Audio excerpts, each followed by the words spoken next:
ஏ மச்சி, ஒரு கேம் விளையாடுவோம். காலேஜ் கார்டனில் பூத்திருக்கே ஒரு வெள்ளைப்பூ. அந்த பூவை எந்த பொண்ணு இன்னைக்கு பறிக்குதோ அவ தான் மச்சான் உன் ஆளு. என்ன விளையாடலாமா?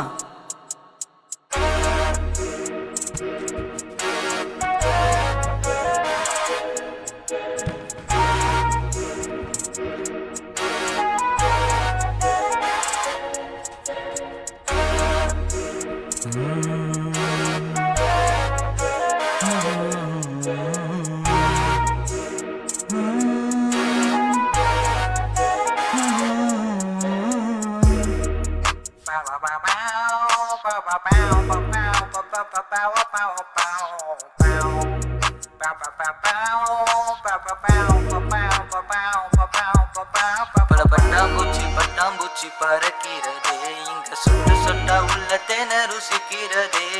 காதலாசை முளைக்கிறதே, வெள்ள ரோசப்பூவும் நகையுடன் சிரிக்கிறதே.